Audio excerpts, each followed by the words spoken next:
தென்காசி காங்கிரஸ் மாவட்ட தலைவர் மற்றும் தென்காசி சட்டமன்ற உறுப்பினர் பழனி நாடார் தலைமையில் மத்திய அரசு மற்றும் தேர்தல் ஆணையத்தை கண்டித்து சுரண்டை பேருந்து நிலையம் முன்பில் இருந்து மெழுகுவர்த்தி ஏந்தி கண்டன ஊர்வலம் நடைபெற்றது. இந்த நிகழ்வில் வர்த்தக காங்கிரஸ் மாநில துணைத் தலைவர் சுப்பிரமணியன் உட்பட கட்சி நிர்வாகிகள் உள்ளிட்ட ஏராளமானோர் கலந்து கொண்டனர்.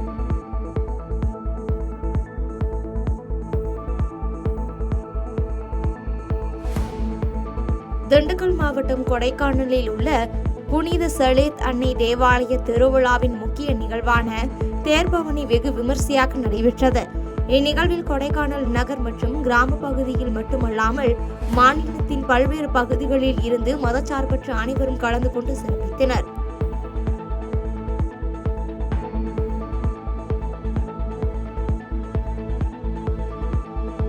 சுதந்திர தின விழா மற்றும் சிந்தூர் வெற்றியை கொண்டாடும் வகையில் தூத்துக்குடி மாவட்டம் கோவில்பட்டியில் பாஜக சார்பில் தேசிய கொடி ஊர்வலம் நடைபெற்றது.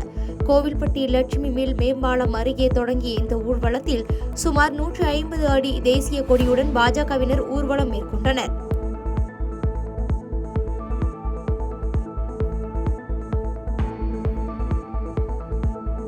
தூத்துக்குடி மாவட்டம் கோவில்பட்டி அருகே உள்ள காமநாயக்கன்பட்டியில் புனித பரலோக மாதா ஆலயத்தின் விண்ணேற்பு திருவிழாவின் முக்கிய நிகழ்ச்சியான தேரடி திருப்பலி மற்றும் திருத்தேர் பவனி வெகு விமர்சையாக நடைபெற்றது. மதுரை உயர்மறை மாவட்ட ஆயர் அந்தோணிசாமி சவரிமுத்து தலைமையில் நடைபெற்ற இத்திருவிழாவில் தமிழகம் மட்டுமின்றி இந்தியாவின் பல்வேறு பகுதிகளில் இருந்தும் வந்திருந்த மக்கள் கலந்து கொண்டனர்.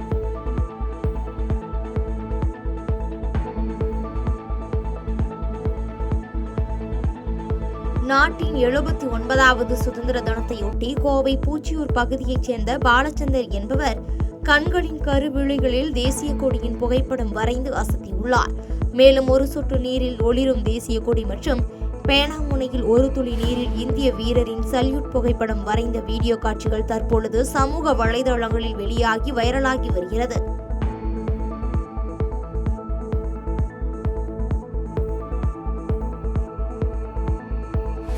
திருவண்ணாமலை மாவட்டம் செங்கம் அடுத்த சாத்தனூர் அணையின் முழு கொள்ளளவான 119 கன அடியில் தற்போது 110 கன அடியை கடந்து வினாடிக்கு 440 கன அடி தண்ணீர் அணைக்கு வந்து கொண்டிருக்கிறது. விவசாய பாசனத்திற்கு தண்ணீர் திறக்கப்படும் என்பதால் திருவண்ணாமலை, விழுப்புரம், கள்ளக்குறிச்சி உள்ளிட்ட பகுதிகளில் ஆடிப்பட்டத்தில் நெல் விதைத்த விவசாயிகள் பெரும் மகிழ்ச்சி அடைந்துள்ளனர்.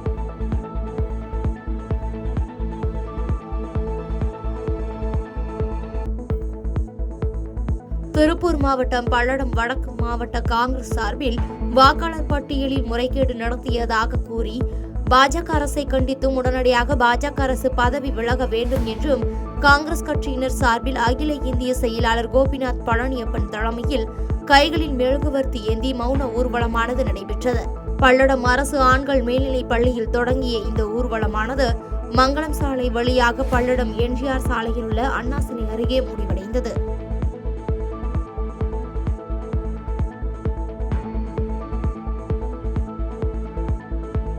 புதுக்கோட்டையில் காங்கிரஸ் கட்சியின் மாவட்ட தலைவர் ராயல் முருகேசன் தலைமையில் 50க்கும் மேற்பட்ட காங்கிரஸ் கட்சியினர் தேர்தல் ஆணையத்தின் முறைகேடுகளை கண்டித்தும் பாஜக அரசின் சூழ்ச்சிகளை கண்டித்தும் காந்தி பூங்காவில் உள்ள காந்தி சிலை முன்பு மெழுகுவர்த்தி ஏந்தி உறுதிமொழி எடுத்த பின்பு பேரணியாக சென்றனர்.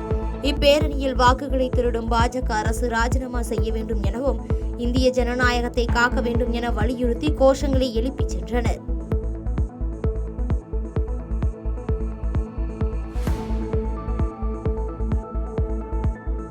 விருதுநகர் மாவட்டம் சாத்தூர் அருகில் உள்ள இருக்கன்குடி மாரியம்மன் கோயிலில் ஆடிப்பெரும் திருவிழாவான கடைசி வெள்ளி திருவிழாவை முன்னிட்டு தீச்சட்டி, அழகு குத்துதல், முடிக்காணிக்கை உள்ளிட்ட பல்வேறு நேர்த்திக்கடன்களை செலுத்தி பக்தர்கள் சுவாமி தரிசனம் செய்தனர். இதில் உள்ளூர் மற்றும் வெளியூரைச் சேர்ந்த ஏராளமான பக்தர்கள் கலந்து கொண்டு சுவாமி தரிசனம் செய்தனர்.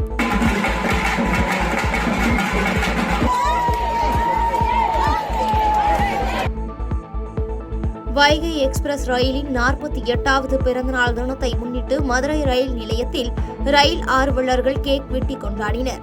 மதுரை ரயில் நிலைய சந்திப்பின் 4வது நடைமேடையில் வைகை எக்ஸ்பிரஸ் ரயில் என்ஜின் முன்பாக கேக் வெட்டி கொண்டாடப்பட்ட பின்னர் வைகை எக்ஸ்பிரஸ் ரயிலில் பணிபுரியும் தொழில்நுட்ப பணியாளர்களை, ரயில்வே ஊழியர்களை பாராட்டி நினைவு பரிசுகள் வழங்கப்பட்டன. வைகை விடும்போது 1977ல் ரொம்ப ப்ரீமியமாக விட்டாங்க. ஸோ ரொம்ப கோலாகலமாக விட்டாங்க. ப்ளஸ் அதில் வந்துட்டு ஃபஸ்ட்டு இந்தியன் ரயில்வேலே டியூப் லைட்ஸ் கோச்சுக்குள்ளே போட்டது வந்துட்டு வைகையில் தான். அதே மாதிரி ஷட்டர் விண்டோ வச்சதும் வைகையில் தான். அதே மாதிரி வந்து பேண்ட்ரி கார் வச்சதும் வைகையில் தான். மீட்டர் கேஜில் வந்து 1994 ஏசி சேர் கார் போட்டதும் வைகையில் தான். இந்த மாதிரி வைகை எக்ஸ்பிரஸ்க்கு பல பெருமைகள் இருக்குது. இதோட டிரைவர்ஸ்லேருந்து எல்லாமே நம்பர் 1 பெஸ்ட்டாக இருப்பாங்க. இன்றைக்கி கூட வைகைக்கு வந்து ஒரு 3rd ஜென்ரேஷன் டிரைவர் தான் வந்து வந்திருக்காங்க, வி செல்வராஜன் சார்னு. ஸோ அதனால் இந்த செலிப்ரேஷன் நம்ம ஏன் பண்ணுறோன்னா, வருஷம் ஏன் பண்ணுறோன்னா இந்தியன் ரயில்வேஸ்க்கு நம்ம நன்றி சொல்கிறதுக்காக தான். திருப்பத்தூர் மாவட்டம் வாணியம்பாடி அருகே உதயேந்திரம் பேரூராட்சியில் நாட்டின் 79வது சுதந்திர தினத்தை முன்னிட்டு செயல் அலுவலர் ராஜலட்சுமி தலைமையில் பேரூராட்சி மன்ற தலைவர் ஆ. பூசாராணி தேசிய கொடி ஏற்றி மரியாதை செலுத்தி இனிப்பு வழங்கினார். இந்நிகழ்வில் முன்னாள் தலைவர் மன்ற உறுப்பினருமான ஆ. செல்வராஜ் மற்றும் துணைத் தலைவர் பி. கோவிந்தராஜ், மன்ற உறுப்பினர்கள், முன்னாள் ராணுவ வீரர்கள், ஆசிரியர்கள், பேரூராட்சி அலுவலர்கள், தூய்மை பணியாளர்கள் என பலர் கலந்து கொண்டு சிறப்பித்தனர். பாதகம் செய்பவரை கண்டால் நாம் பயம் கொள்ளலாகாது பாப்பா. மோதி மிதித்து விடு பாப்பா, அவர் முகத்தில் உமிழ்ந்து விடு பாப்பா. அண்மை செய்திகளை உடனுக்குடன் தெரிந்து கொள்ள இணைந்திருங்கள் எம் நாடு தொலைக்காட்சியுடன்.